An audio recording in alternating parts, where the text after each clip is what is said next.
Hey there, welcome to the Awakening Report. I'm your host, Doug Hamp. I just want to encourage you guys to go ahead and subscribe and share if you like these shows. It'd be a real help if you would do that for us. We have a special guest on today. His name is Johanan, or is it Johanan. Johanan, okay. Johanan Raatz, and he is a physicist. He has done some great work on the question of, is the universe a hologram? Hey, welcome. So glad you could be on our show. Thank you. Yeah. Now, this is a really weird idea. I mean, the idea that the universe could be a hologram. What in the world does that actually mean? Well, precisely what they're talking about is it's called the holographic principle, and it was first discovered with on the surface of black holes, not on the universe, but on the surface of black holes. And what they realized was, firstly, you have they start with the question of, can you destroy entropy by throwing it in a black hole? And they figure, well, the second law is pretty inviolate, and there's this weird paradox where you could just seem to just get rid of entropy by throwing it in a black hole, and that didn't make any sense to physicists because, you know, that's about as inviolate a principle as there is in physics. So they did some work on this, and they discovered that if there is entropy contained in a black hole, and maybe the entropy is contained, it's not destroyed, it's just contained in the black hole. You there? Yeah, I'm here. I'm here. With the green screen somehow on your side. I don't know. Yeah, I was trying to show a really cool graphic, but for some reason it came out green. Oh. So, oh well. All right, that happens. We'll forget that. Now, so what they realize is that the surface area of the black hole is actually proportional to its information content. Actually, like a little bit like the event horizon size. You have a certain amount of information you put in, and then that's proportional to how the size of the black hole, essentially. And then they realized, well, entropy is determined in terms of information content, like how many states there are in the system is how high the entropy is. And from that, they then has this other question of how many questions can we ask about a region of space before it turns into a black hole? And when I say questions, what I mean is, say you examine a particle, okay? You ask questions about, say you ask questions about everything in your room, okay? Mm-hmm. And there's books in your shelf and your headphones and et cetera, and you ask all these questions, you get all this information content back, okay? But then you could always zoom into another deeper level and see, well, your headphones are not just black and plastic, they have little circuit boards in them, and there's little letters on the pages and so on. And then you could zoom in even farther and, you know, oh, those things are made of atoms and so on, and you have more questions and more questions. And so eventually you can keep asking questions until you get to this limit way down on the quantum scale where the Heisenberg uncertainty principle comes into play. And you ask questions about the location of a particle, and in the process, you can no longer ask certain questions about its momentum because there's a trade-off between how much you can ask. And if you ask a question about its location, then the energy the content, the value in which the energy fluctuates will go up, right? And so from this, they realized, well, okay, let's say we just keep pumping more energy into the system to get more and more refined location measurements past, you know, the level at which the Heisenberg uncertainty principle comes into play, and you can keep doing that as well. And the problem is you can keep doing that, but after a while, the energy value, the energy fluctuations will be so intense that they will have a certain density to them. And so once you get to that level, the gravity starts to go up, okay? You have, you know, more energy or matter in a region of space, and the gravity will increase. And eventually, this will happen to such a great degree that the gravity will be so intense that it turns into a black hole. And at that point, you can no longer ask questions because you can't get anything back out from the other side of a black hole. You're stuck. There's a limit to how much information content you can have. How much information, the limit to how much information you can extract from a region of space. Now, when you do this, your screen just went black again. Is that another graphic?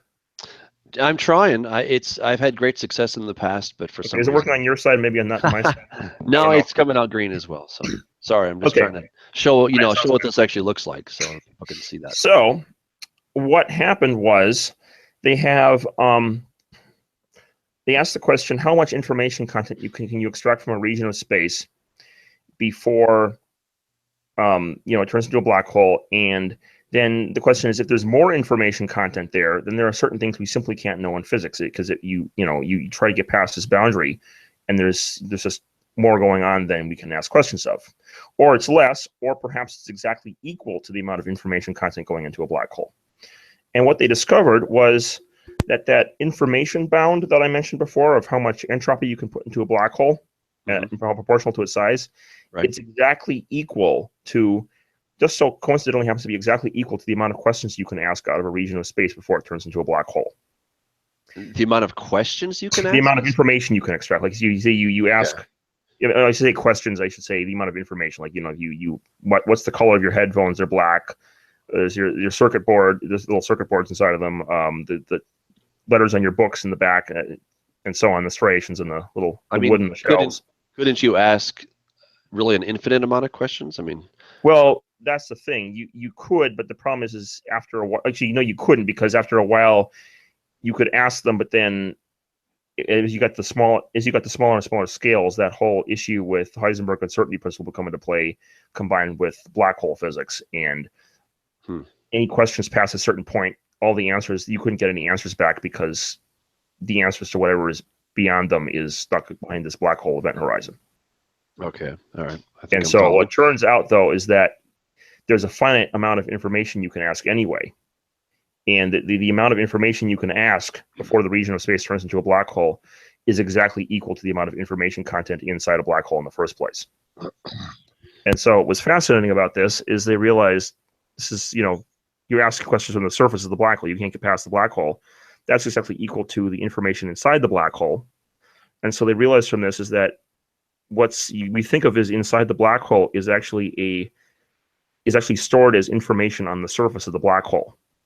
So what's going on inside the black hole isn't really inside the black hole, so to speak. It's a three-dimensional holographic projection being projected from the event horizon on the surface of the black hole. And from that, they then realize that the boundary of our universe behaves in a similar fashion. And from that, they come up with the notion of the holographic universe, where what we're seeing here is actually a 3D holographic projection. Wow, that's crazy. Yeah. That's the latter amazing one stuff. is more mathematically speculative, and it may be something that works mathematically, but it is derived from the holographic principle. So, Wow. Okay, so basically, but does that suggest that the entire universe is being projected from a black hole, or how does that work?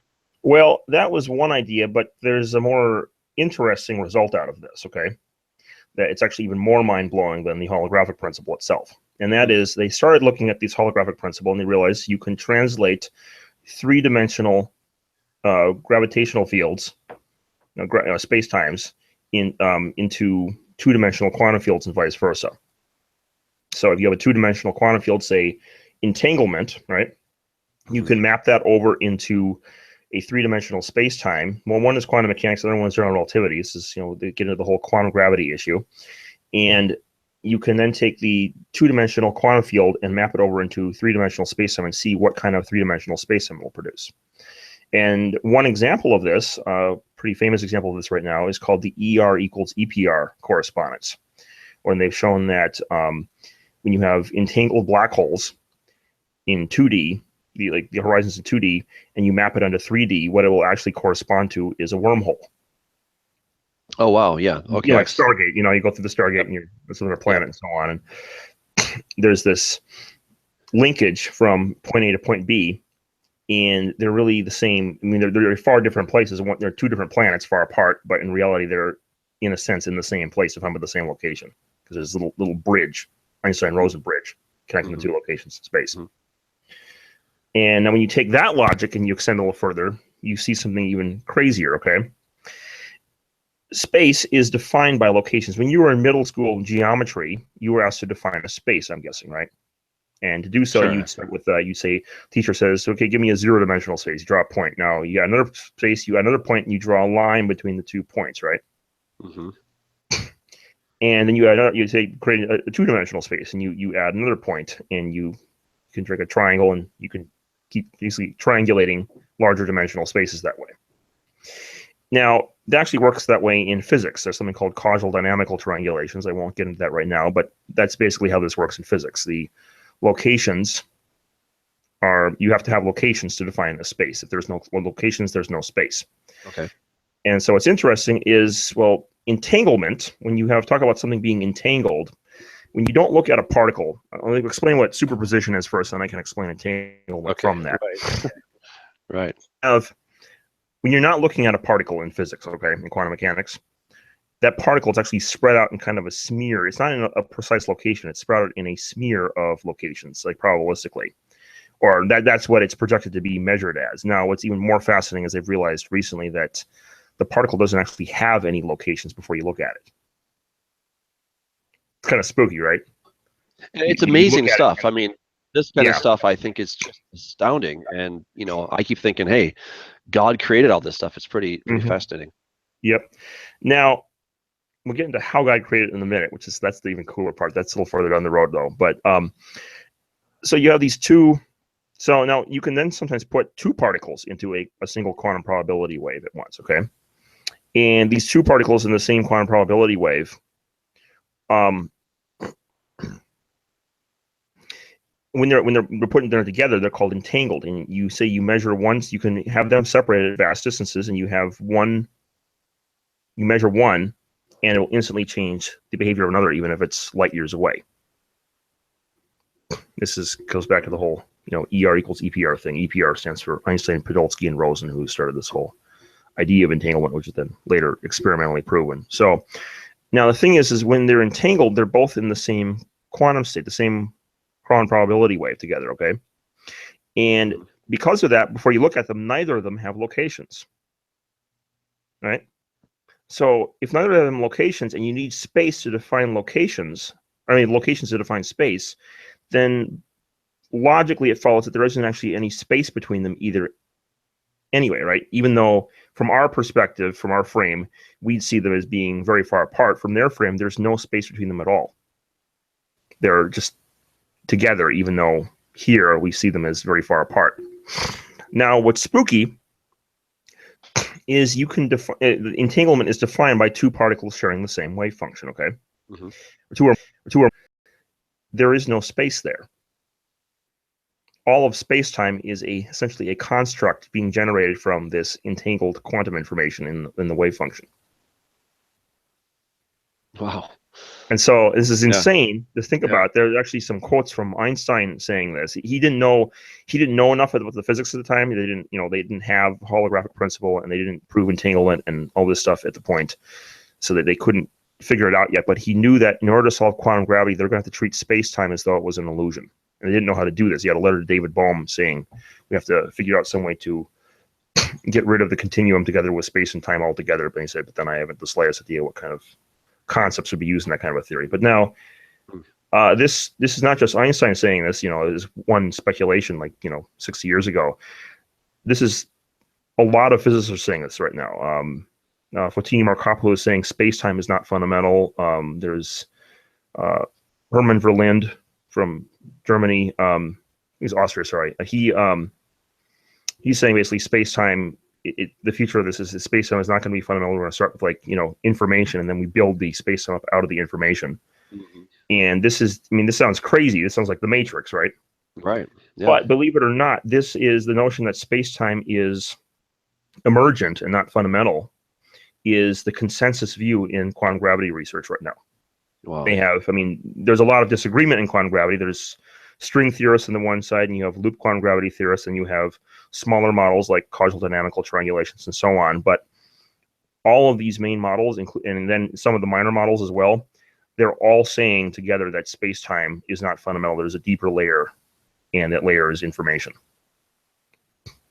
Which, in the beginning, God spoke, right? There we go. That's why I said when we get into how God created the universe, that's the thing. God speaks the universe into being. And you see that notion. It's not just in Genesis. In Colossians, it says God's upholding everything by his powerful word. And Psalms, God spoke and everything came. It's all over the Bible, right? This idea that this notion of God information. spoke, it's through language. Yeah. It's interesting. The word in Hebrew for word and thing are the word davar. It means both. It means word and thing. And it kind of, I still just love the whole concept that one word in Hebrew, the davar, means both. It means two things, word and thing. and that's that's pretty That's powerful. actually very fascinating. I had seen this. I did this once to troll atheists, and I'd seen Michio Kaku. It was kind of a tangent. Mm. And Michio Kaku had this clip where he says that he's seen parallels between superstring theory and the Kabbalah, right? Uh-huh. And I thought, well, that's weird. Like, what? And Kabbalah is Jewish, and it's not it's not Orthodox Jewish per se, but there are some sometimes you see there some overlap with this stuff, and they have this tradition that God actually spoke the world into being out of information. And he's upholding it with these Hebrew words, and they have this whole notion that that's how you get spells. Is you can change it's programmed with words, and if you use the right words, you can reprogram the reality. It's like cheat codes. Yeah. Well, there may be some insights into that for sure. Yeah, I won't say they're completely right, but they may not yeah, be completely wrong either. yeah. So It's just a little thing on us. I'm like, what is that? That is so weird. It's this I little thing know. just sticking there, and it's like, Well, what I really love is that the more that these scientists, these physicists, who I mean, they're not all atheists, but they're not all Christian either, right? yeah, And they're in a field which has traditionally been atheistically minded. Okay, and here they're through their own research, they're coming up to these ideas that, oh my gosh, it's a simulation, it's holographic. In the beginning was information. The very ideas. We may be using different language, but it's the same concept that the Bible says in the beginning God spoke, and everything came as a result of that. I mean, mhm. it all takes you back to that same starting point, which I just think is phenomenal. Oh yeah, yeah. Now, what's interesting, I live in LA, but I was invited out here to study at Biola by J.P. Moreland, the big famous Christian philosopher / apologist. And originally I lived in Wisconsin, and there's a cognitive science researcher in my home state, okay, named Giulio Tononi, okay. Now, he has this model. He's an atheist himself, and actually, well, he's a panpsychist, so it's kind of like materialism plus this idea that there's a consciousness stamped onto the matter. So it's quasi-materialist, but not quite. It's there's this consciousness stuff out there that's stamped on the matter as a result of his theory. But what's interesting, his theory itself starts from a starting point of saying, look, we've got materialists and multiple stripes of materialists. They have different ideas on how consciousness appears in the brain. Then we have dualists, we have idealists, we have neutral minded. You look into philosophy of mind, there's like numerous positions, and no one really agrees. Okay, it's a big mystery. But he said there's one thing that everybody agrees with, whether you're an atheist or a Christian or what have you. And maybe the eliminative materialists don't believe it, but they're kind of crazy anyway. But in general, everyone agrees what subjective experience is like. You have your perceptions and your ideas, and they're yours and rather than mine, right? Mm-hmm. There's this information, basically. You can say that perceptions and ideas are information, perceptual information, and platonic information, let's say. And these are ideas that are contained in your mind, as part of your mind, and that's what you define your conscious state as. And he called this integrated information. Integrated means it's part of your mind rather than my mind, or vice versa. Okay. So you have integrated information is consciousness, and it's just simply a kind of a phenomenological way of redefining the problem of consciousness, is saying we don't know what it is, but we can know what it feels like, and well, what it feels like is already what it is in a sense, because it's if you don't feel consciousness, then whatever you're not feeling is not conscious of, it's not really your consciousness, so it's Sure. So you kind of just look at it from this whole different angle, right? And then he said, so we define it like this, but then he defined this in a mathematical sense, okay? And then there's a little footnote in his one of his original papers on this, and he mentioned that entangled information fits the definition of integrated information, because you have the two bits of information together in a state, and you can't separate them. You can't treat them as independent entities. They're part of the same system, and so that would be by definition integrated information, or what he calls consciousness. So according to his model, and as you can see, that model is kind of, in a way, it's not even really just a model. It's kind of self-evident. It's more of a way of redefining the problem. Okay. Because it's just, you can't really deny your own phenomenological experience. It's really a definition of consciousness more than it is a theory of consciousness. Sure. And so from that, you can actually realize that entangled information fits the definition of consciousness. Wow. Now, I just told you that space-time, aka physical reality, and all the matter and tables and chairs and everything inside of that, emerges from entangled information, right? Mm-hmm. Well, put the two together, and you get physical reality emerges from the inside of a conscious state. And that's all science. That's cognitive science, and that's physics. There's no, I mean, there's always philosophy in physics to some degree, but in science to some degree, but insofar as you can pretend to separate the two, right? Right. Yeah. Insofar as you can pretend to separate those two, that is a purely scientific case that we live. It's not just, there's a hypothetical conclusion of a philosophy argument of therefore maybe God exists.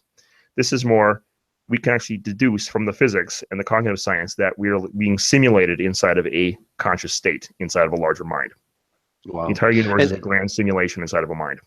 And let me just kind of jump in there to help people understand, because some people, there is this bent toward against science. Some people call it scientism, and we understand that some areas of science are just coming up with conclusions that are not based on observation, but those are the minority. The majority of science, okay, such as physics, for example, is actually empirically based. In other words, they go out, they observe things, and then they measure it, and then they do it again, and then they do it again, right? And you come up with the same measurements, or you come up with a hypothesis or a theory, and through testing of that theory in the real world, not just philosophy of where you have a nice thought and it seems really fun, and then that's not what we're talking about. We're not talking about idealism. We're talking about empiricism. We're talking about things based on the material world. Well, it is a kind of idealism, but it's an idealism that's not. I mean, you can get idealism from philosophy too, and I have I do philosophy. That's what I'm studying out here, Biola. I can get idealism philosophy as well, but this is a kind of idealism that you can get out of very hard empirical scientific data rather than a philosophy argument. Well, yeah. And I'm just explaining to people the difference, because some people are kind of down in the mouth on science in general, okay, and they think that all science. I mean, there's kind of a fringe Christian group out there that thinks that all science is bad, and that's just kind of silly. And I understand where that comes from. I mean, and I do too. Yeah. There's been a notion for a long time, and this is kind of interesting because atheists will oftentimes have the flip side of this, and they'll say, well, science is incompatible with religion, therefore we should just dump religion. And what they're not realizing, where it stems from, is science explains things people assume, it doesn't explain in terms of this, but people assume it does. They assume that science explains things in terms of matter, okay? And, well, religion is supposed to be in the realm of spirit, right? Mm-hmm. And it's immaterial versus material, and so if they think everything that interacts with the material must also be material, they think, then because of the whole interaction problem with dualism, then you have this situation where it appears like, there's this dichotomy, and what's really going on, this so-called science versus religion dichotomy, and whether one is an atheist or a theist and how one falls along those lines, it's really not a science versus religion thing. It's a materialism versus, dualism debate. Right. Or matter versus spirit. And so, well, if you get rid of the matter and just say it's all a simulation inside of spirit, essentially, then the problem goes away. There's no basis for the science versus religion dichotomy. Right. Yeah, that's very cool. So, okay, kind of thinking on the movie The Matrix. All right. So Neo gets, of course he starts there, but once he begins to realize, where he is, he gets initiated into the Matrix. First he's taken into just a blank construct. It's white. There's a chair, right? And all of that is being projected in this computer program. And in the computer program, the laws that we think of, such as gravity, etc., are not really there. They're sort of programmed for the person to imagine that they're there. But in that construct, it's possible to overcome those things. And something that I've been thinking about is, if we are in a simulated universe, in other words, it has some matrix-like properties, without getting too deep into this. But, I've been thinking maybe the things that Jesus was trying to teach us they're not supernatural. Maybe we're using the wrong word there. Maybe he's just trying to teach us how cool the universe really is and how all these things are possible. And, he's not giving us new laws. He's not breaking the laws. He's just saying this is how the thing works. It's deeper laws. Yeah, exactly. And that's what I've noticed is, depending on which audience I'm using, I'll use, say, supernatural or I'll say I'm a quote naturalist, and with scare quotes, and I do have to screw with atheists at times. It technically is true because it's all science, right? In that sense, but it's not physicalist by any stretch of the imagination. And so I'll prefer to use the language physical and super physical. It all has scientific laws it governs, and these can be understood. But there is a kind of dichotomy where we could say that there is something that is what we would traditionally call supernatural, except that it can also be explained by science, and that would be what I would say is the outside space-time realm versus the inside space-time realm. That is so cool. So, kind of give us the rundown on this idea of a simulated or holographic universe. Is there a difference between those two, or are we kind of thinking that they're one and the same thing? They're kind of variations in the same thing, but the same. I mean, the holographic universe, there is still a sense of reality because there's still a, even though it's an illusion in a sense, there's still a real two-dimensional space there. But then the simulated universe, or where we're kind of more going in the direction of just being purely emergent altogether. That is more along the lines of what you're thinking of as a simulated universe. Of course. And how could anything? I mean, with this a two-dimensional plane, we can't live on a two-dimensional plane. We exist in 3 dimensions. It's a hologram. So, I mean, are we talking flatland here, and that we're all finally getting, pushed up to be, instead of a square, we're finally turning into a sphere or something like this? Or, I mean, well, the idea is that it's like you have like a little. You ever see like a holographic film, and you see there's you can look around and look behind objects in the hologram, but it's really 2D. And that's the idea of the holographic universe, is that everything we see as this 3D world is a projection on essentially a hologram. Okay. And it would be projected from, I guess, the cosmological horizon at the end of the edge of the universe. I see. Okay. Or you can say this is a mathematically useful tool for describing space. And I take it quite that literally, but then you could if you go down there, more directly say, it's not even the space altogether is just emergent. It's not even just a hologram. It's just the whole thing is just straight up emergent. And is there still space if we're talking about a hologram? Because in a simulated universe, there technically isn't space. It looks like it's a space inside of a video game. It looks like it's real, but you're just walking around inside of a video game essentially. There would be a space of a kind because there would be one dimension of, basically with a holographic universe, there would be one dimension of the space would be an illusion, and you'd have these 2 other dimensions that's being projected from, whereas in the simulated universe, the whole thing is just a construct altogether, like the Matrix. Okay, so we have 2 similar but not completely identical theories about what the universe might be. One is a holographic idea, the other is a simulation. They have some points where they touch, but we're not talking about the same thing. Yeah. Okay. Not quite the same thing, but there is a relation, and they both adopt the holographic principle, which is the basis for the holographic universe. Okay. Now, this idea of the simulation, I mean, I've been listening to James Gates. He recently appeared at the debate on whether the universe is a simulation, hosted by Neil deGrasse Tyson there in New York City. And he was saying that he has discovered over his 15 some years of looking at string theory, that he's finding codes, computer kind of codes, the same things that you'd find inside of a website browser. That he's finding the same, error correcting codes inside of string theory. What do you make of that? That is interesting. And actually, I don't know if you know this. When I first ran into that this was actually a dead story, and it wasn't. It was literally, I think, like 6 or 7 links on. I can actually look at go back on the timestamps on like Google search only a certain range, and before I ran into it, it was a dead story for a couple of years, and there was a popular thing on NPR about it, and an article, and the rest was all technical literature, and there wasn't even that much technical literature. It was like a paper and a few references in other websites that Gates had found this.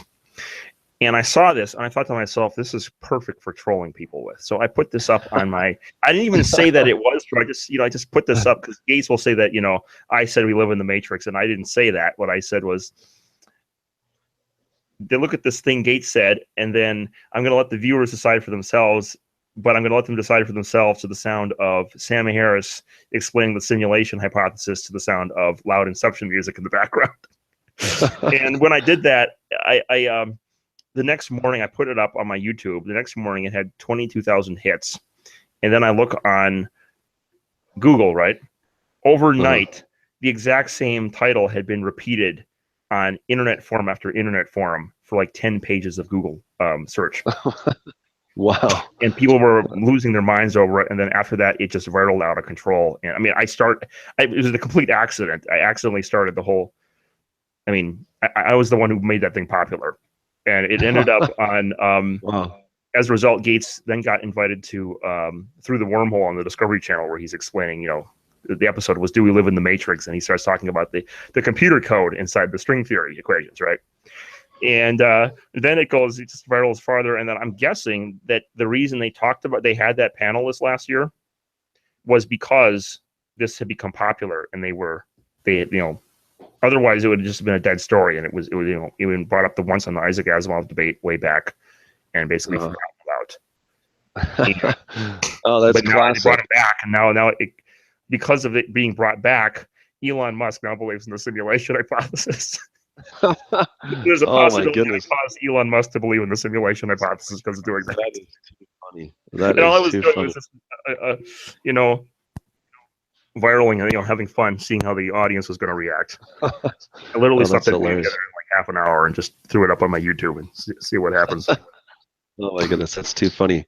So, all right, so let's explore then this idea of the simulation. I mean, it's kind of a fun idea, right? Because we all understand the basics of a video game, right? We've got a computer, there's hardware inside of there, there's code that's being written. Then you flip the switch on your computer, it all fires up, and now we have on our screen this simulated universe, right? And as let's say we're doing a video or a car game, right, where you're driving along, the computer or the program is going to provide the things that you need, such as other cars or a tree or a bridge, only when you need them, right? They don't exist until you actually get to those things.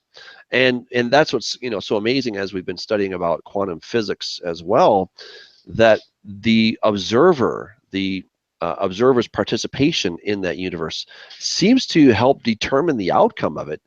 And the idea of a simulated universe seems to have similar ideas.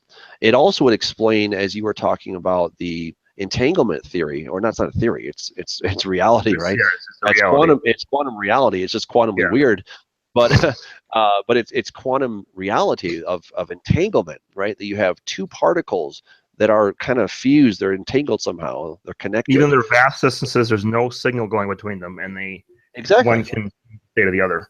Right, and that's what caused Einstein to correspond to the other, like for no reason, like just instantly. Yeah, and that's what caused Einstein to say this is spooky action at a distance, as he was trying to disprove this. So in a simulated universe, this would completely solve that problem. That there's no problem at all, because within the context of a video game, let's say, there is no real space. It's only perception of space, but they're all equally distant to the CPU. So this is pretty amazing, this idea of the simulated universe. So it certainly makes sense of it. I mean, you see, it's a video game that it's not very far apart. It looks like it's far apart. If you forget you're inside of a computer game, it'll look like it's miles apart. In reality, it's just the same thing down in the, you change one thing in the program here and it changes the program miles away.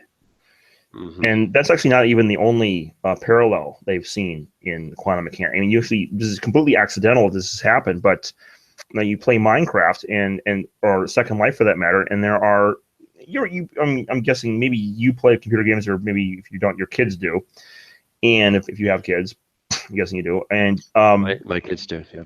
Yeah, okay. But because it's based on information processing rather than matter, there are, it looks pretty real, but if you look down close enough, you'll see these little effects that will occur that do exist because there's information processing glitches going on, right? It's not even just like glitches. It's a natural effect because of how the limitations on information processing will produce these effects automatically. And one example is in Minecraft. If you take cows and chickens and put them behind a fence, okay, if you squeeze the fence in, you'll see that put them in high density, a whole lot of cows and chickens back there. The cows will both cows and chickens will begin passing through the fence. And the reason for this is the computer can't process both the fence and the chickens and cows at the same time. This is, it's a limit in a certain region of space of how much information it can process in that particular region. And so because of that, it can either process the cow or the chicken. It does this much faster than we can see, really. And so because of that is this appearance of this cow moving through the fence or the chicken moving through the fence. That's called quantum tunneling, is that right? Yes. And now what's funny about this is that quantum tunneling is dependent on the energy value of the particle. So a higher energy particle will have a higher chance of quantum tunneling through the barrier than a lower energy one. And now when you have, say, cows and chickens, the cows have a higher probability of passing through the fence than the chickens. The reason being is they have a larger program, which needs more simulation space, so to speak, to, simulate simultaneously with the fence. And so the computer will have an easier time processing the chicken and the fence at the same time. And so there's a less of a chance for the chicken to pass through, but there's a higher chance of the cow to pass through. It perfectly mirrors this whole thing in quantum mechanics, where there's, the higher energy value, the higher chance it's going to pass through the barrier. Wow. It's not just like a similarity. It even matches the similarity down to the notion of it being, dependent on energy value, or in this case, program size. That's wild. I love this stuff. That's amazing. And they didn't even try this. This is just, they programmed the computer, and this starts happening because it's just based on information processing. And this is just how systems that are based on information processing work. And look at this, and you see. Yeah. You can see a number of examples like this. The Heisenberg uncertainty principle can be seen. Sometimes this is actually seen on the edge of Minecraft. And you have this situation where it has to process two different things at once. It can't process both at the same time. And so because of that, it's kind of similar to the quantum tunneling thing, but it means that you see this flashing between two values, and two things. It's not processing one, and the other one it's not defined. You're trying to find the other one, and the first isn't defined, and so on. There's a limitation. And when you realize what that is, that's the Heisenberg uncertainty principle. The location and the momentum can't be both equally defined at the same time, right? And so because of that, we wouldn't see any kind of, well, of course we don't know, but if the universe is a simulation, does that suggest that there's not enough computing power to make it all happen at the same time? Or yeah, well, that's the thing, is some people have questioned this and said, well, does this mean there's a limitation on God's processing power? And that would mean he's not really omnipotent and so on. And I've seen this objection. The issue with this is it's not a limitation on God. Because we live in an information construct, there has to be certain parameters set on the information construct, not so much to limit them, but just simply because there has to be some framework within which to simulate. And so he has to set some kind of parameters, whether they be very high or very low, simply because those are needed for there to be such a thing as a simulation in the first place. And so it's not a limitation on God. It's simply a limitation God put on the construct for the purposes of running it. Okay. I'll accept that. I'm not quite sure I fully understand the implications of that, but I'll accept it as being true for now.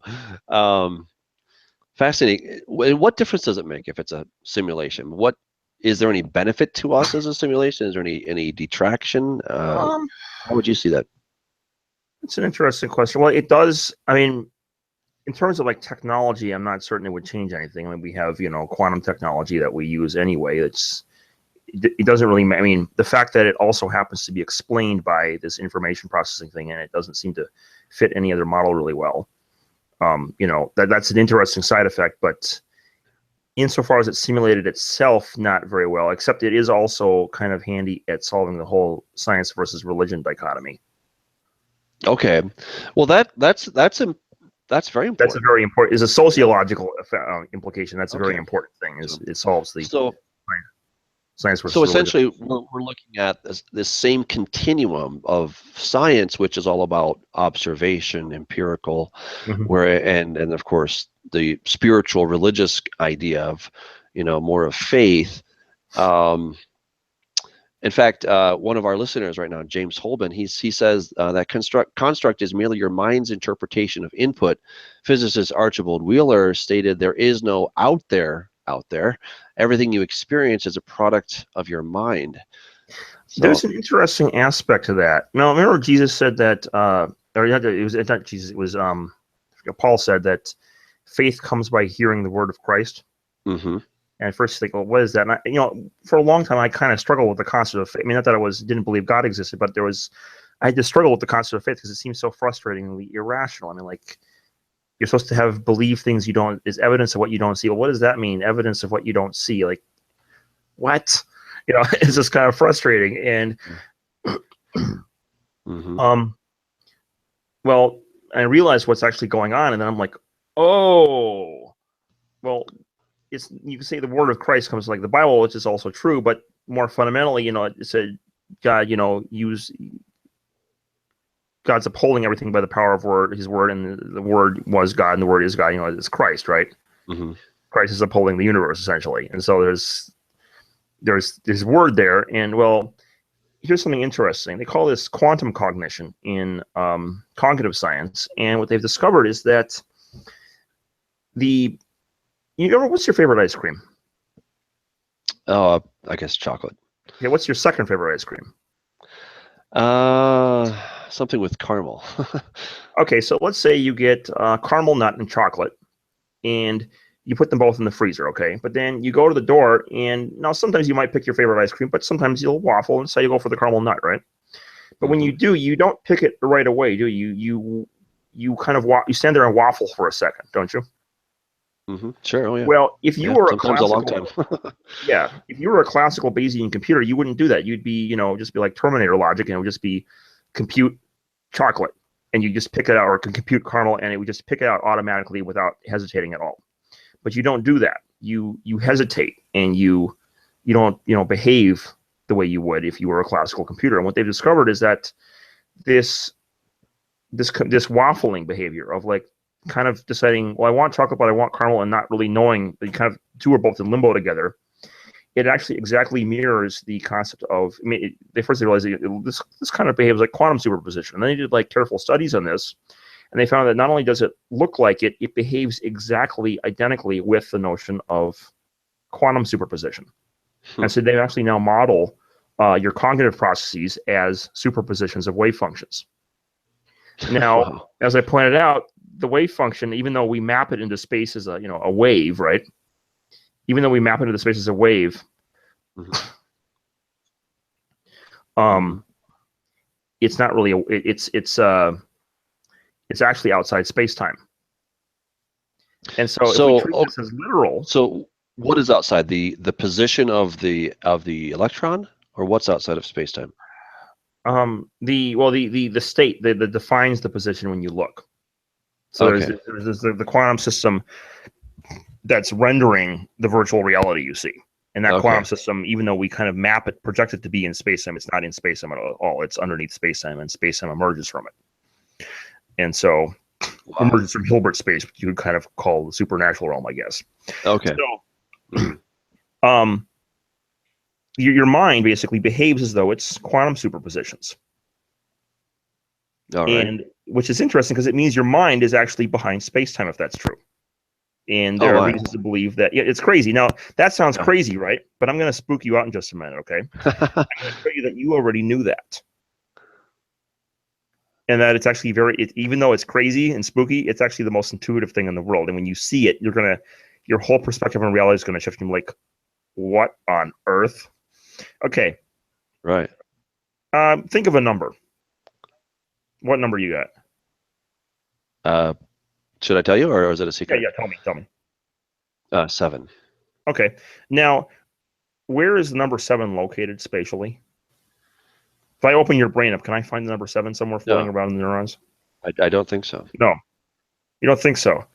And you could say it's located in this moment of time, but this number 7 is sort of non-temporal in a sense as well. It's there, Mm-hmm.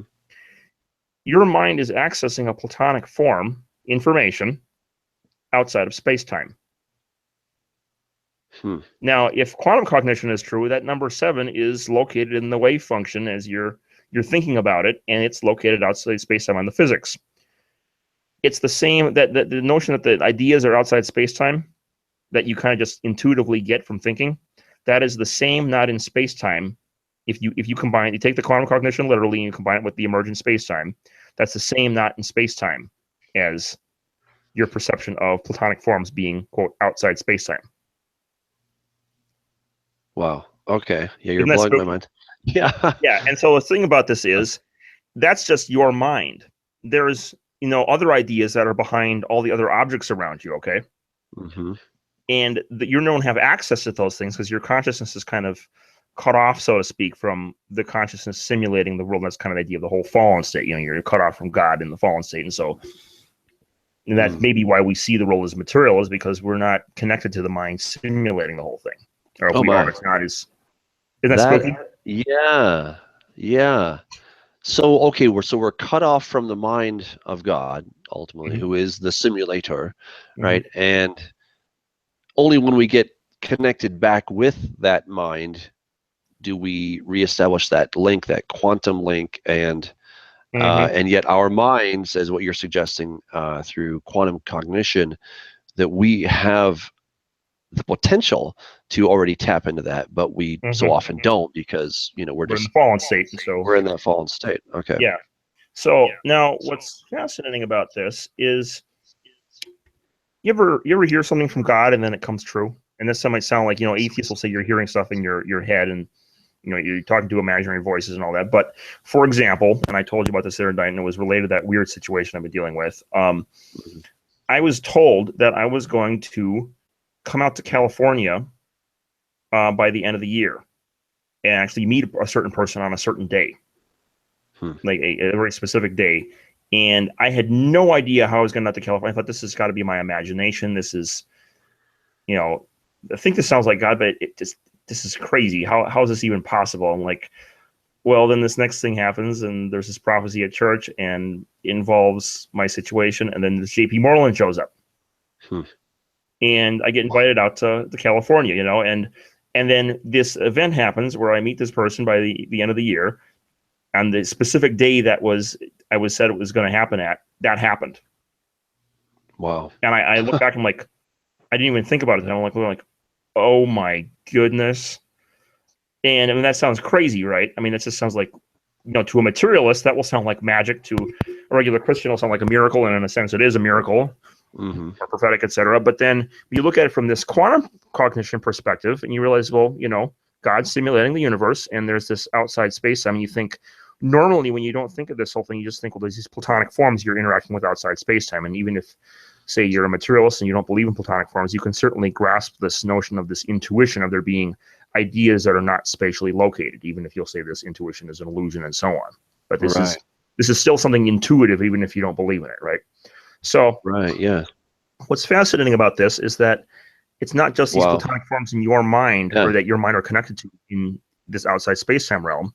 There's this larger idea space, and sometimes those ideas, or information, say from God, or in other cases, say if it's a demonic attack or so on from other sources, that can come in, and interact with your mind, and you pick stuff up that, if you didn't know how this whole simulated universe thing worked, it would seem like magic in a sense, Right.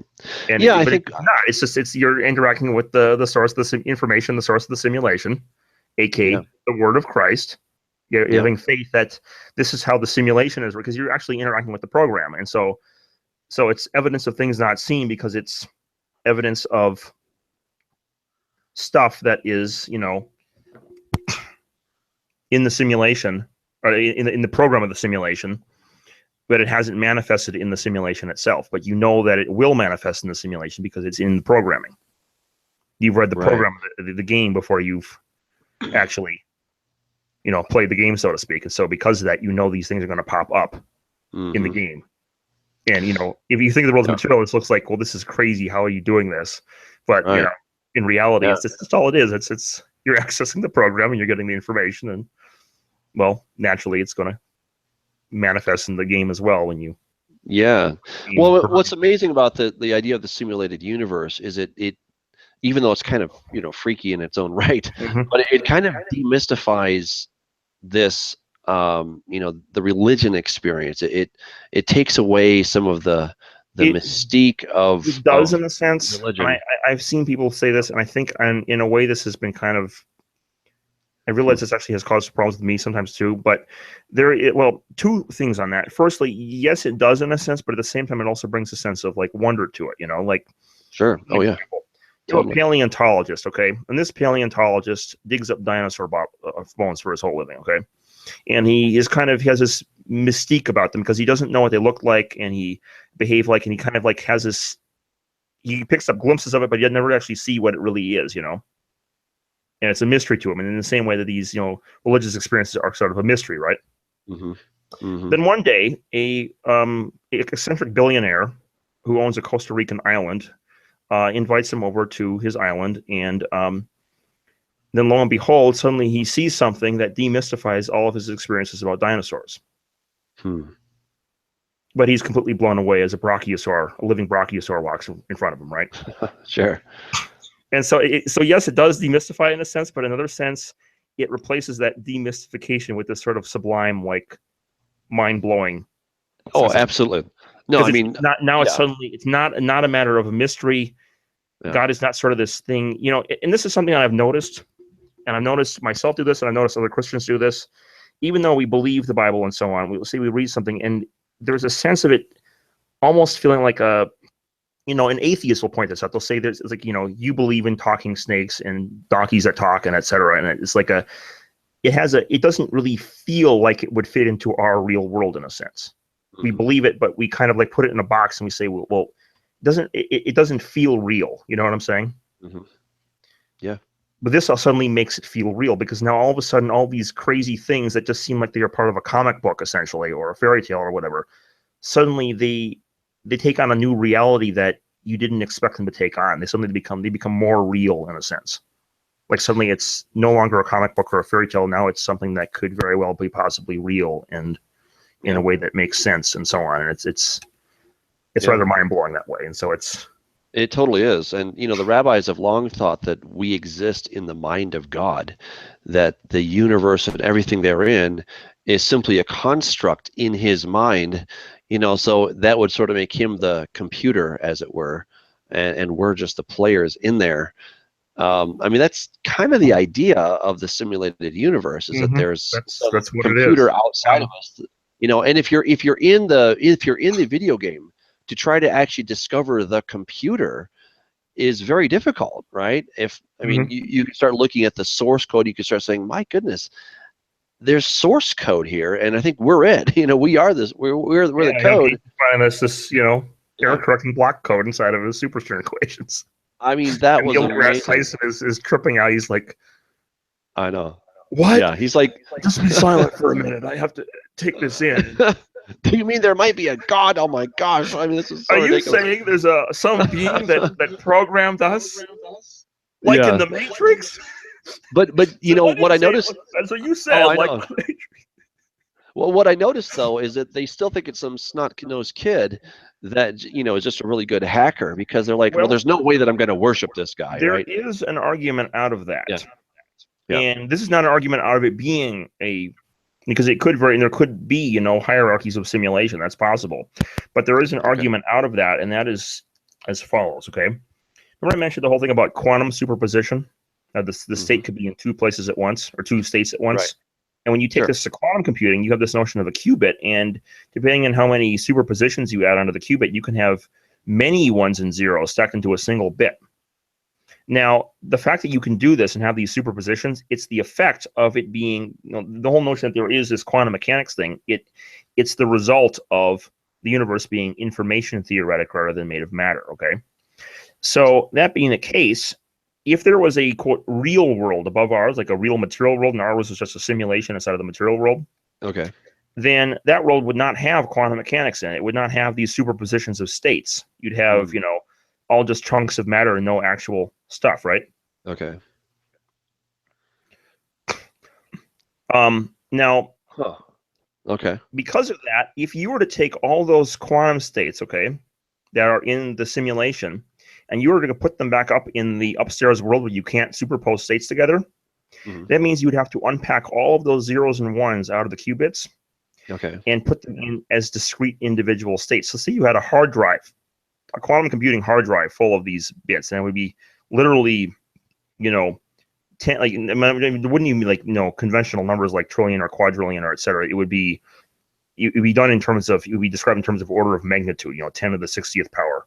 10 to the 70th power bits and so on in this thing, and it would just keep going up, Okay. exponentially for how many particles you add in to superpose.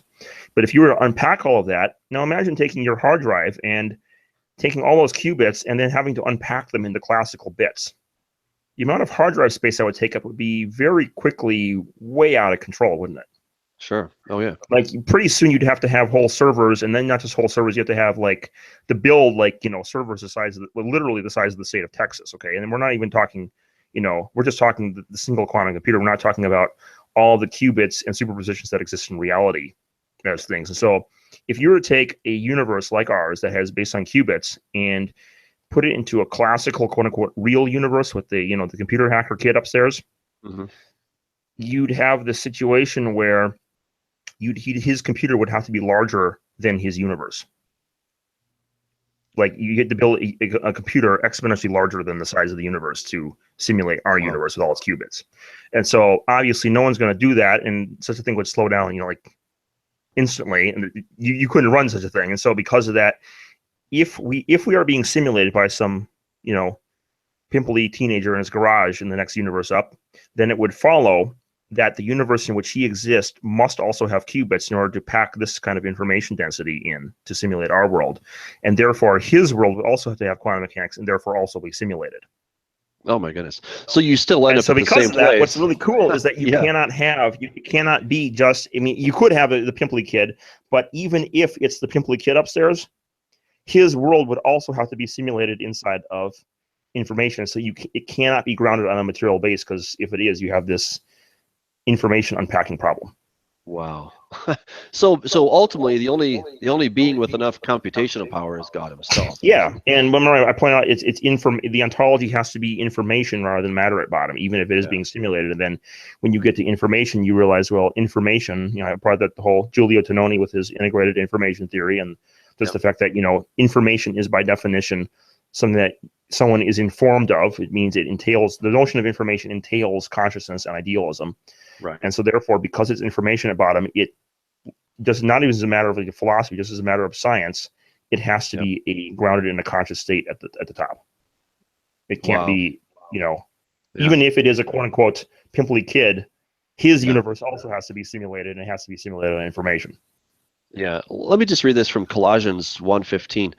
It says, speaking of Jesus, he is the image of the invisible God, the firstborn over all creation. For by him all things were created that are in heaven and that are on earth, visible and invisible, whether thrones or dominions or principalities or powers.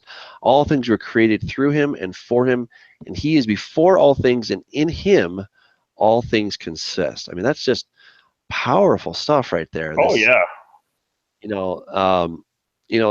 him all things consist, right? And it sounds like we are just beginning to grasp what was revealed on sort of a faith basis to the writers of the Bible. And now we're beginning to understand physically, metaphysically, on the physics level, et cetera, et cetera, et cetera. We're beginning to understand what some of these things might actually mean.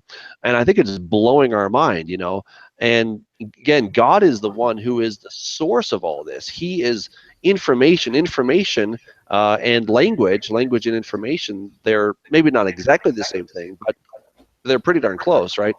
That's why you have a computer language. You're writing a language when you're programming a computer. And so God is the source of all those things. Now, I've got a couple of questions here from the chat room.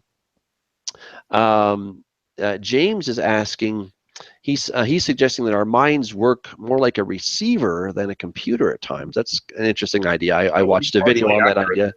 Yeah. When I looked at the whole inner space thing, and you're picking up this stuff from, which is spooky, because it means that your imagination is in some sense more real than the world that's out there, because it's part of the. It's almost kind of, if it's Plato's world of the forms concept, where the forms are more real, and you think, well, no, the forms are abstractions. Well, no. What we're calling abstractions is what is simulating this information construct of a physical world. Because they're like, it's going, you take the quantum cognition, tie it into the emergent space-time, you see these ideas are what is more fundamental than physical reality. It just blows my mind. He's wondering, like this. You're in a dream. You ever have a lucid dream, and you're in the dream, and you suddenly realize that the world is actually a dream. Right. That is Sure. being generated by your mind. And when you can do that, Yes. you can start to control stuff and so on. Hmm. Well, when you do that, what you realize is that the world is, it's fake there, but it's actually being controlled by your ideas. Now, if you thought in the lucid dream, because lucid dreams can be very real, before you wake up in it, before you realize it's a dream, you think it's a material world. And if you think it's a material world, you're going to think, well, your ideas are just, those aren't real. Those are abstractions. And what is real is this external world outside, right? This matter. Hmm. Then you realize it's a lucid dream. You're like, no, the matter is it's an image being generated by what's in my mind, and what's in my mind is more real. Hmm. And what's spooky is when you combine this, quantum cognition and tie it to the emergent space-time, you see that that's not just the case for lucid dreams. That's how our world works too. Isn't that Our crazy? world is Do no you ever see? different, literally no different. The only difference is between a lucid dream and our world is, number one, it's being ultimately simulated in God's mind, and we're disconnected from God, so it feels more real in a sense, because it's we're kind of cut off from the access to the source of the simulation, or at least to some extent. Number two, it has more players in it, and number three, it's larger in size. Other than that, there is no difference. You could actually, in theory, I'll remember I said those information processing effects in computer games, and how I had that whole video you commented on, and they were numerous examples in relativity and quantum mechanics of information processing effects. Well, that's just a result of information processing systems, and your brain operates the same way. So when you have a dream when you sleep, it's literally no different in terms of information processing effects. If you did experiments in that dream, you could find relativity and quantum mechanics just based on the result of them being information processing effects.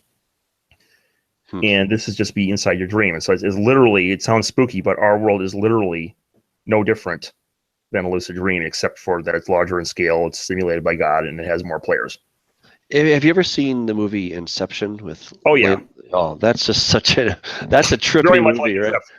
Oh, Because there's one person who's the architect of the dream, and obviously not everyone has access to his mind. And so if you're another person, and of course he has a larger, he works the whole thing out. It's not just something he randomly dreams, it's a larger size, because he works at the whole scope of the thing first. So it's larger in size, it's someone else, namely the architect, simulating it, and it's multiplayer. Literally, our world is Inception. That's now pretty crazy. Let me show you something really cool you can do with it, okay? Yeah. So this will spook everyone out, okay? Now, there's another way you can deduce this whole idealism thing, but let's forget that for now. It's a philosophy argument, but let's say everyone is inside God's mind, okay? Your value set is inside your mind, my value set is inside my mind, and there's a whole lot of other value sets out there, right? All those value sets are inside God's mind, so therefore they're also inside God's mind, because everyone else is inside God's mind, okay? So therefore God also has a sense of value, and because God is containing all these other minds, his value set is universally intersubjective. Meaning, if everyone was aligned the right way, they discovered that their value sets are not in conflict with God's value set. It's all in harmony, okay? So there's kind of universal sense of goodness, and it's God's sense of goodness. Not because God is just, some kind of arbitrary divine command, but because he has this universally intersubjective frame that defines him as being good.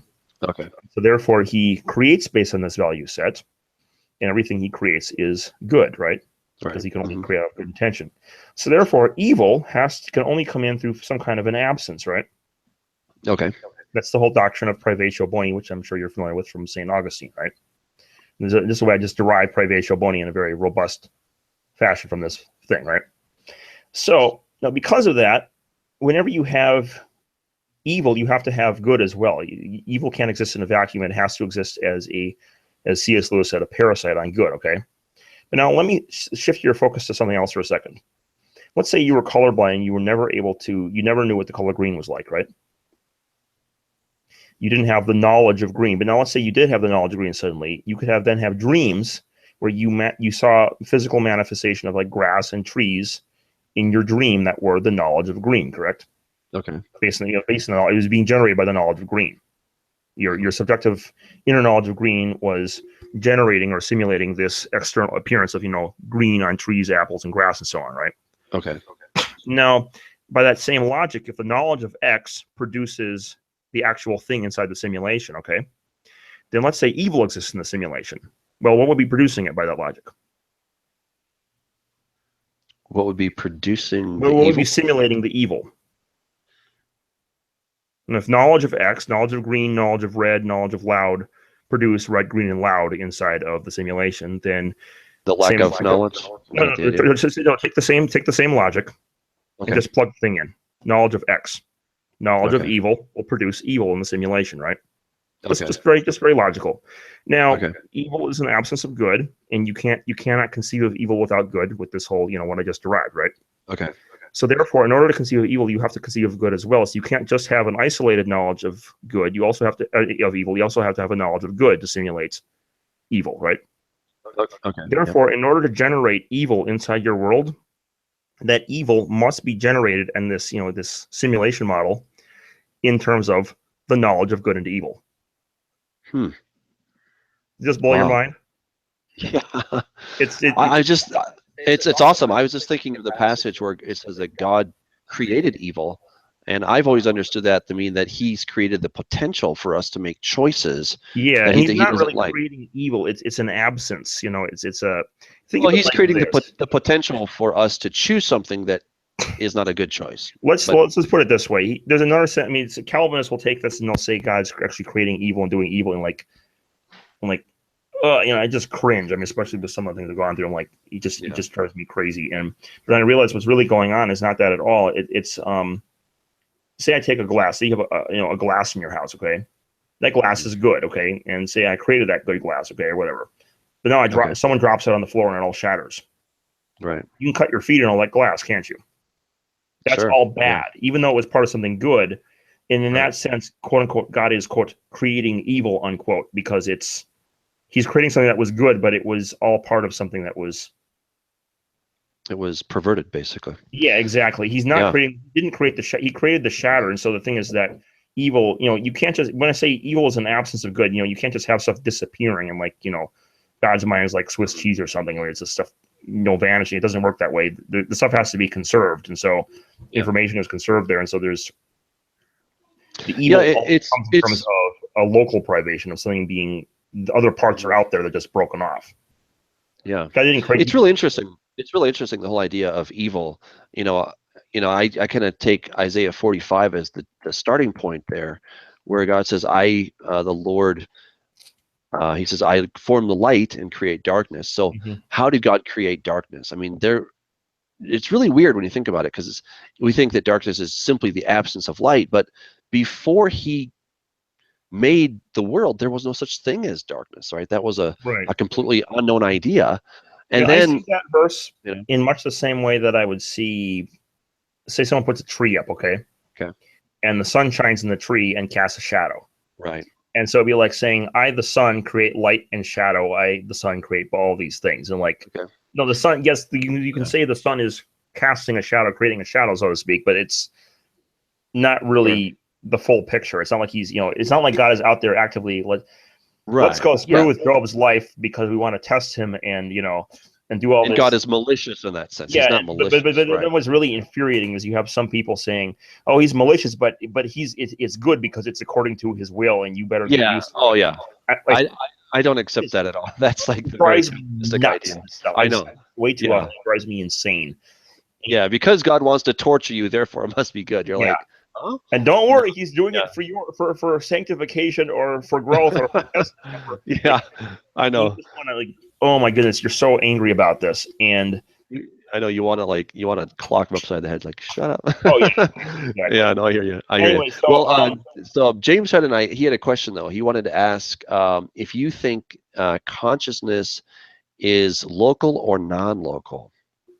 I would say that is non-local, and that ties into the whole quantum cognition thing. Now, okay, all right. A lot of materialistic physicists, cognitive. Most physicists don't even address consciousness because they kind of put it off to the neuroscience camp, and most of the neuroscientists are materialists, and they don't even they're very dismissive of philosophy of mind, which is, I mean, you can't really study the mind with just neural correlates.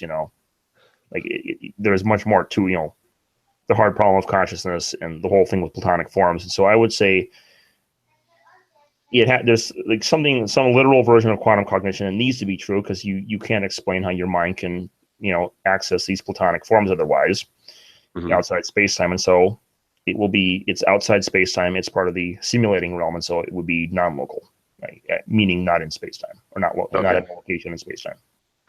So my consciousness, your consciousess, what the things that I'm thinking right now are not localized, right? And they're not in space-time. Is that what you're saying? Yep. And then we can kind of map that over the quantum cognition thing, or the quantum state that is defining. If you treat the quantum state and your cognitive state as the same thing by treating quantum cognition as literal, then you see that even in the physics, that quantum state is also not in space-time. So my consciousness that I'm thinking is up here, or maybe in my heart, or sometimes in my gut. It's not there. It's not there. It's out. It feels like it's there, and the reason is, think of it like this. Yeah. In a computer game, you have an avatar. You have there's a little generated program person, okay? And you're driving that avatar around. And when you're driving the avatar around, you're in the game, so to speak. And if it was a virtual reality, you'd be more literally in the game. And so literally your body is just an avatar, and your mind is actually located outside of space-time. Now, what's fascinating about this, and a lot of people don't realize what this is, you've seen this discussion of spirit and soul in the Bible, right? Sure, yeah. And most people just think, okay, it's all this like two different aspects of this soulish thing, and it's all really just the soul, and they don't really grasp there's a difference between spirit and soul, and it seems very kind of cloudy and opaque, the difference between these two, right? Okay. And I always thought that myself as well, right? But then you look at it carefully and you see, well, the first time this is referenced was in Genesis, when God said he breathed the breath of life into Adam, and Adam became a living soul. And then it talks about this, the breath is like ruach, which is referring to spirit, essentially. When they talk about breath, it's always referring to spirit, and it's, sure, spirit of God hovering over the waters, and referring to breath and so on. And what you realize, well, so you have spirit injects into body, creates soul, okay? And you see the same pattern. Whenever you see spirit and soul elsewhere, you see the same exact pattern. Spirit injected into body makes soul. Is that what you're saying? Correct.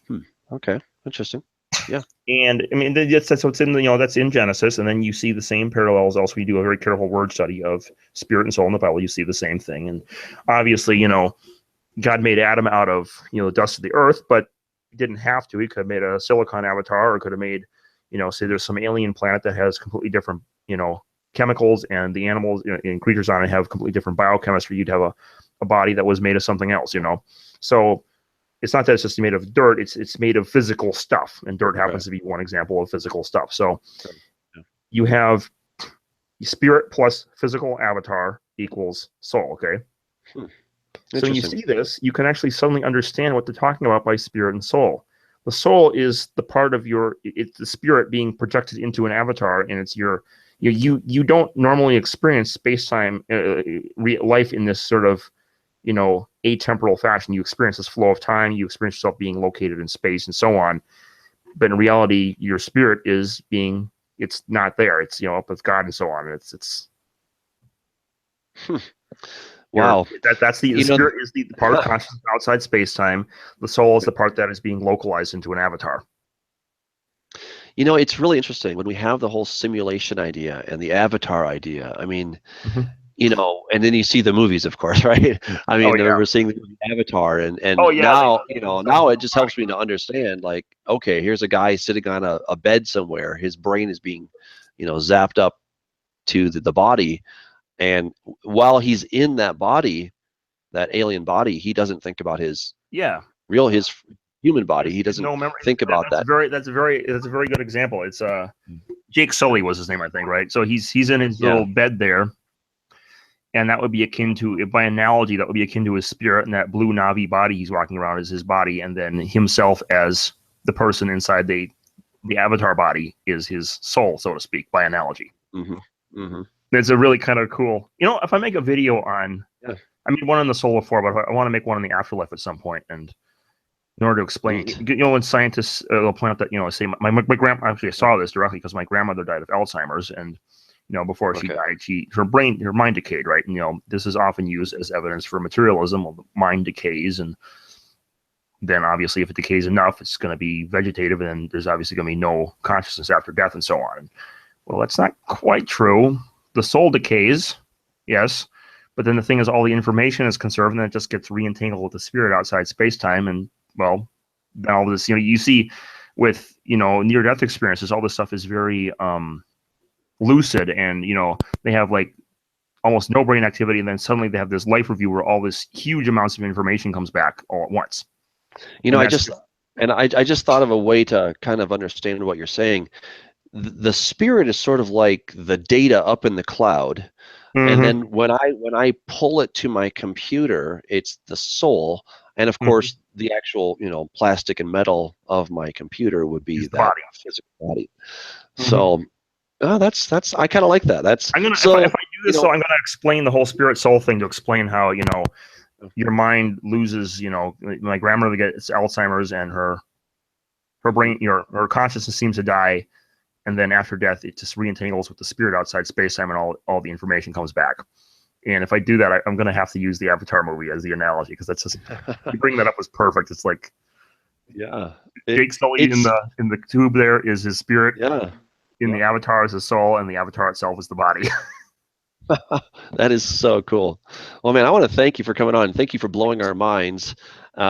Everybody, you can go to Johanan Raatz's. Is it Raatz? Raatz. Okay, his YouTube channel. Maybe just spell your name for everybody. So Johananratz, two A's, TZ, Z as in zebra. Awesome. I'm going to put that in the description of this this show. So make sure to check out his stuff. Go and subscribe to his channel. He's got some great videos there. I started watching them late one night, and I'm like, oh my gosh, he's blowing my mind. Stop it. All right, and it's so fun, this stuff. It's so exciting to see how when we allow our minds to just say, you know what, maybe there's something more than the Bible. I mean, the Bible is sufficient to understand God, right? But it's not the sum total of all there is to know about God, right? And scientists and physicists and all these other people have been studying all their different fields rather divorced from God, and now they're coming upon these discoveries and saying, oh my goodness, something is out there. And we spiritual religious people, whatever, Christians, are like, well, yeah, we've been trying to tell you that for a long time, but they're helping us to understand concepts that haven't always made sense, and hopefully some of our stuff can help them to maybe connect some of those dots. But again, it's really cool to just chew on this stuff with you. I really appreciate you coming on the show, and everyone, do go to his channel, check it out, subscribe, and we're going to have you back on, because there's of course a ton more that we can talk about. Oh yeah, I'm afraid we're out of time for this episode. So yeah. My Patreon is up in the corner there. It's JF Raatz. Awesome. Yeah, so check that out, and maybe next time we can talk about miracles, because I know you did a whole video on miracles. Yep. Yeah, that'd be really fun. Planned. I'm still working on a detail, because I deduced part of it way back, and I found the reasoning, but I'm trying to decipher what I did exactly. But I have a script going for I can deduce the Trinity out of this actually as well. Oh my! Yeah, that is cool. It's quite remarkable, but it's the whole notion. You see this in Thomistic philosophy. I'm sure there's some Christian apologists out there that this notion of Holland-Merism, where the whole is contained in the parts essentially, and there's no one part can be separated from the information. You see the same with holograms. Use a bit of information in one spot, and that can define the whole, and so on. And there's a way to actually, the same thing applies with integrated information theory, and you can actually derive the concept of the Trinity from this notion of it's the three being contained in the one, and so on. That is so cool. It's pretty crazy. Yeah. Well, again, we are out of time. If people are interested, my book, Corrupting the Image, I actually deal with some of the things about the Trinity. I deal with just thinking about some of my appendices. I talk about the creation of evil and what that may have looked like. What's the book about? This is, well, ultimately it's about the seed of Satan versus the seed of the woman. That's interesting. And so I get into the whole question of who are the Nephilim, and what I think the mark of the beast is going to be. I think it's going to be a genetic transformation. Actually, I think it is too. There's kind of spooky topic about this, but DNA is actually in a state of entanglement. And there's another topic about this that I won't get into here right now, but there could be a spiritual dimension to DNA, shall we say. Well, I would totally agree with that. I would totally agree with It that. wouldn't be something that's spooky Yeah. or mystical. It could be made sense of in light of what I just described today. So, Well, that again, that's the exciting thing, is that all of these things start to come to coalesce, and you start to see that not only at the subatomic level, but at the DNA level. I mean, what is DNA ultimately? It's information, right? Mhm. We have hardware, but we have software as well, and Yep. so it's information, and that's a major crux of my argument. It's information. So, well, again, thank you, Johanan. I really appreciate it. It was a lot of fun, and we'll have you on soon, because I want to continue discussing some of these things. Everyone, go check out his channel, and until next time, please do stay in the Word. Take care.